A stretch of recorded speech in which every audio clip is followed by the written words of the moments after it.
केदारनाथ धाम में आज भक्ति और भावनाओं का अद्भुत संगम देखने को मिला। 6 महीने के लिए बाबा केदार के पट विधिवत रूप से बंद कर दिए। बाबा की डोली अब ओमकारेश्वर मंदिर के लिए निकली तो पूरा केदारनाथ हर हर महादेव के जयघोष से गूंज उठा। भक्तजन श्रद्धालु और उत्साह से भरकर बाबा की डोली के संग यात्रा पर निकले। इस शुभ अवसर पर उत्तराखंड के मुख्यमंत्री भी केदारनाथ पहुंचे। उन्होंने पूजा अर्चना कर बाबा केदारनाथ से राज्य की सुख समृद्धि के लिए कामना की। पीएम ने कहा, ये सिर्फ परंपरा नहीं, आस्था और निरंतरता है। अब अगले 6 महीने तक बाबा ओमकारेश्वर मंदिर में विराजमान रहेंगे, जहां आरती, पूजा और भक्ति का क्रम यूं ही चलता रहेगा। भले ही पट बंद हुए हैं, पर श्रद्धा के दीप हमेशा जलते रहेंगे। बाबा केदारनाथ से विदाई जरूर है, पर ये अंत नहीं, ये आस्था की अनंत यात्रा है। तो बने रहिए हमारे साथ, सिर्फ आपके अपने YouTube चैनल MUZ न्यूज पे। तब तक के लिए धन्यवाद। हर हर महादेव। जय श्री केदार। और जैसा कि आप सब लोगों को विदिती है कि आज बाबा के कपाट बंद हो रहे हैं और आज से ठीक 6 माह तक जो उखीमठ है वहाँ पे भगवान ओंकारेश्वर का जो मंदिर है वहाँ पे बाबा की शीतकालीन गद्दी है। और अब 6 माह तक जो बाबा के दिव्य दर्शन होंगे, जो बाबा का महात्म्य प्राप्त होगा, वो शीतकालीन गद्दी ओंकारेश्वर में होगा। एक बार पुनः बाबा की इस तपस्थली से मैं आप सबके मंगलमय जीवन की कामना करता हूं। जय श्री केदार। मैं भूपेंद्र भंडारी, जनसंपर्क अधिकारी, माननीय विधायक रुद्रप्रयाग भरत सिंह चौधरी जी। इस बार की यात्रा काफ़ी अच्छी है। मैं तो 2022 के बाद से हमेशा ही बाबा केदार के दर्शन को आती हूँ। पहली बार मैंने पिछली बार डोली यात्रा की थी, उस समय शायद उत्साह ज़्यादा था, यंगस्टर्स जो थे जयकारे वाले वो ज़्यादा थे। इस बार ही थोड़े कम हैं, पर अरेंजमेंट्स वैसे अच्छे हैं। पर जो मैंने एक चीज़ साल दर साल बढ़ती हुई देखी है, यहाँ पर गंदगी बहुत बढ़ रही है, प्लास्टिक बहुत बढ़ रहा है, पर्यावरण बहुत खराब हो रहा है। तो इसीलिए मैंने ये किया है, थोड़ा सा आज सुबह ही लिखा है, क्योंकि मैं खुद भी 53 वर्ष की हूँ और पैदल चलना प्रेफर करती हूँ। और मेरा ये मानना है कि मोदी जी ने बीच में एक वो किया था कि फिट इंडिया अगर फिट होगा तो वो नेचुरली पैदल चलेगा। तो मेरा इस चीज़ से मतलब मैं I want to discuss 2 things कि एक तो फिट रहें लोग और पैदल चलना प्रेफर करें। बाबा के दर पे जितने लोग पैदल जाएंगे शायद उतनी गंदगी कम मचेगी, पर्यावरण को कम नुकसान पहुंचेगा। मैं यही कहना चाहूँगी कि अपनी धरती माँ को बचाएं। हमारे पूर्वज कितनी कठिन परिस्थितियों में बाबा केदार के दर्शन के लिए पहुँचते थे, और अब तो हर व्यक्ति ये ढूंढता है कि पानी की बोतल मिल जाए रास्ते में। हमारे पूर्वज भी तो पीते थे पानी चलते हुए, पैदल चलते थे, अपना खाने पीने का प्रबंध वो लेके जाते थे। तो कृपया इसे यात्रा का ही स्थान रहने दीजिए, इसे टूरिस्ट प्लेस ना बनाएं। मेरा यही संदेश है, और पर्यावरण को बचाएं। बस, thank you.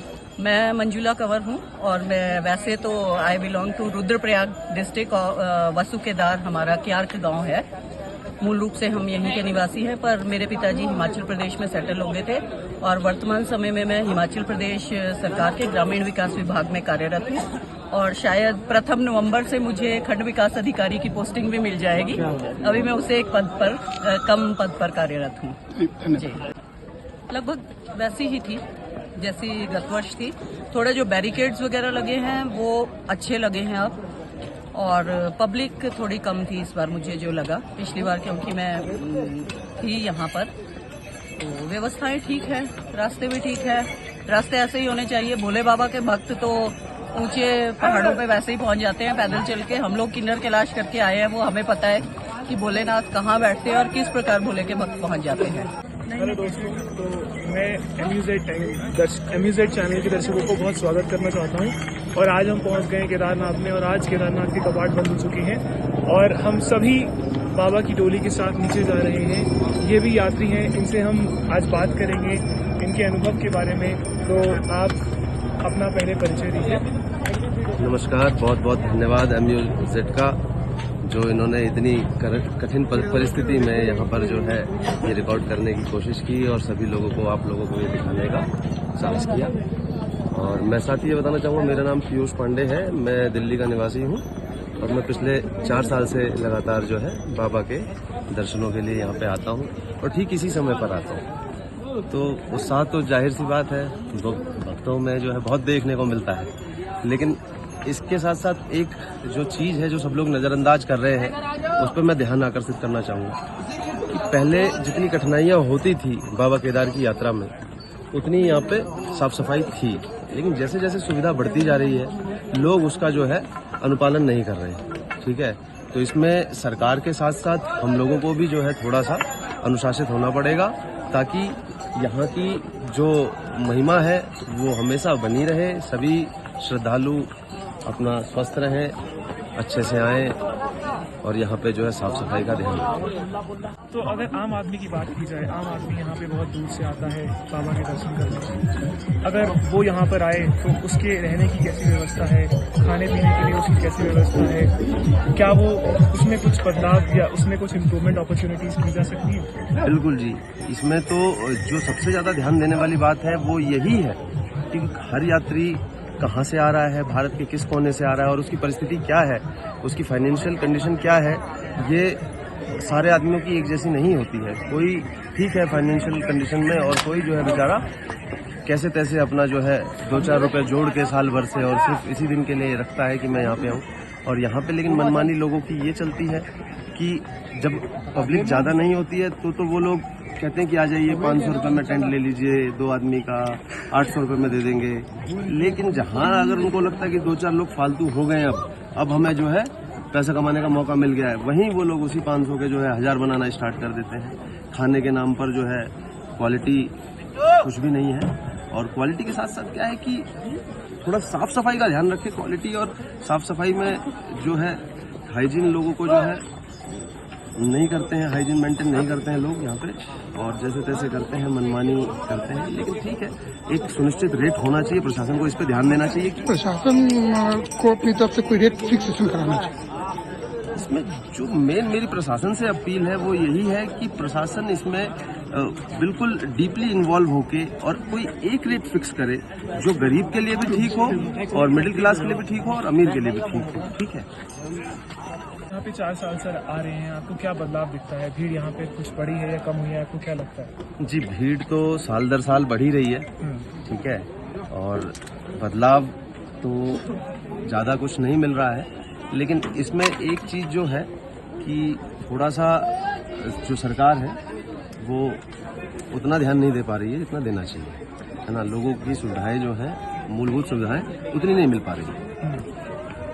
So Kedarnath temple में आप गए हैं, वहाँ पे जो भी फैसिलिटीज़ हैं, वहाँ पे आप अगर 3 इम्प्रूवमेंट पॉइंट्स बताना चाहेंगे तो 3 इम्प्रूवमेंट जो मेजर देखने को मिलते हैं, एक तो जैसा मैडम ने पीछे बताया कि बैरिकेड जो है इस बार पहले के मुकाबले थोड़ा बढ़िया किए हैं, और थोड़ी सी जो है लाइन व्यवस्था भी इस बार पिछले साल के मुकाबले ठीक हुई है। और तीसरा जो है वो कुछ ज़्यादा ऐसा खास नहीं है, लेकिन ठीक है, इस बार प्रशासन जो है थोड़ा सतर्क था, टाइट था, मुस्त था, ताकि लोगों को जो है लाइन में, जैसे पिछली बार भीड़ भाड़ में लोग घुस जाते थे, लाइन बिगाड़ने का काम करते थे, वो इस बार नहीं देखने को मिला।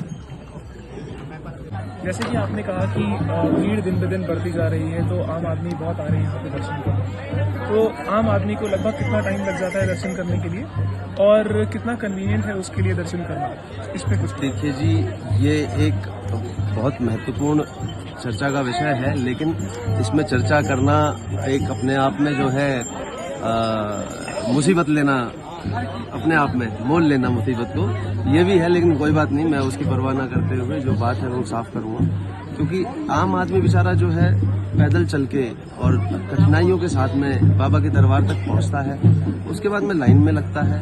लेकिन यहाँ पे क्या है कि हेलीकॉप्टर्स और इनके साथ में कुछ वीआईपी कल्चर भी यहाँ पे काफ़ी प्रसिद्ध है, जिसकी वजह से उन लोगों को बहुत तकलीफें होती हैं, क्योंकि जब वीआईपी मूवमेंट होती है, एंट्री होती है, तो ये लाइन वाली व्यवस्था जो है वो स्थगित हो जाती है। ठीक है, जिसकी वजह से भीड़ जो है बहुत ज़्यादा हो जाती है और लोग परेशान होते हैं, घंटों घंटों लाइन में खड़े रहते हैं। तो मेरी यही अपील है प्रशासन से, या तो कुछ ऐसी व्यवस्था कीजिए कि वीआईपी टाइमिंग अलग हो, उस बीच में जो है आम पब्लिक जो बेचारी वो अपना परेशान नहीं होगी खामोखा, और या फिर जो है प्रशासन सबको जो है एक आंख से देखे, एक निगाह से देखे, क्योंकि बाबा भोलेनाथ जो है उसके लिए वीआईपी भी वही मायने रखता है जैसे कि एक आम नागरिक रखता है, क्योंकि बाबा भोले के तो सभी भक्त हैं। और कहीं तक ये वीआईपी लोगों को भी जो है थोड़ा सा ध्यान में रखना होगा कि उनकी वजह से किसी और को तकलीफ होती है। चलिए हम इस बात को अभी चर्चा को रोकते हुए बाबा की डोली जा रही है। तो आपका ये कहना है कि वीआईपी एंट्री जो है उसे हमें कहीं ना कहीं रोक लगानी चाहिए और एक ही रूल और एक ही रेगुलेशन होना चाहिए सबके लिए। जी। सबके लिए सब बराबर होना चाहिए। एटलीस्ट यहाँ तो होना चाहिए। घोड़े वाले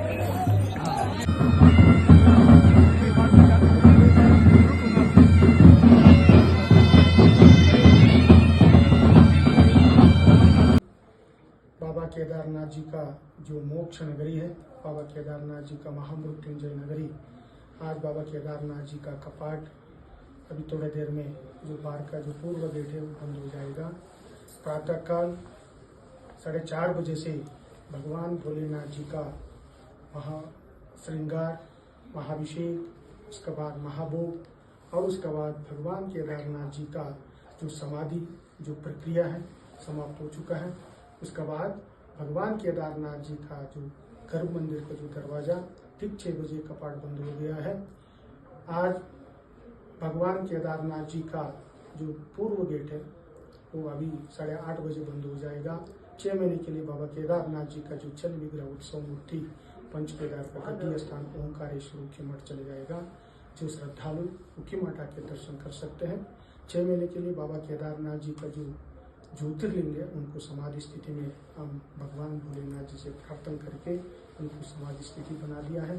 अभी भगवान को समाधि ले लिया और 6 महीने बाद भगवान अक्षय तृतीया बाद कपाट खुल जाएगा। यथावत परंपरा चलते रहेगा। अभी परंपरा अनुसार 8:30 बजे भगवान केदारनाथ जी का जो मेन गेट है, जो मेन दरवाजा बंद हो जाएगा। सब लोगों के सामने मंदिर समिति का अध्यक्ष, सीईओ और लोकल जो हमारा तीर्थ पुरोहित का लोगों के सामने गेट बंद हो जाएगा। भगवान केदारनाथ जी को जो चल विग्रह उत्सव मूर्ति थोड़ी देर में उखी मठ में जय महादेव हर हर महादेव दरवाजा बंद हो जाएगा। जो ಬಾಗಿಲು ಸ್ವಲ್ಪ ಸಮಯದಲ್ಲಿ ಮುಚ್ಚಲಾಗ್ತದೆ। ಬೆಳಗಿನ ಜಾವ 4 ಗಂಟೆಯಿಂದ ಪೂಜಾ ಪ್ರಕ್ರಿಯೆಗಳು ಪ್ರಾರಂಭವಾಗಿ ಮೊದಲಿಗೆ ಭಗವಂತನಿಗೆ ಅಭಿಷೇಕ, ಮಹಾಭಿಷೇಕ, ಅದಾದಮೇಲೆ ಭಗವಂತನಿಗೆ ಮಹಾಭೋಗ, ಅದಾದಮೇಲೆ ಮತ್ತೆ ಮಹಾಭೋಗವನ್ನು ನೈವೇದ್ಯವನ್ನು ಸಮರ್ಪಣೆ ಮಾಡಿ ಸಮಾಧಿ ಪ್ರಕ್ರಿಯೆ ಶುರುವಾಗಿದೆ। 4 ಗಂಟೆಗೆ ಸಮಾಧಿ ಪ್ರಕ್ರಿಯೆ ಶುರುವಾಗಿ ಸರಿಯಾಗಿ 6 ಗಂಟೆಗೆ ಸಮಾಧಿ ಪ್ರಕ್ರಿಯೆ ಮುಗಿದಿದೆ।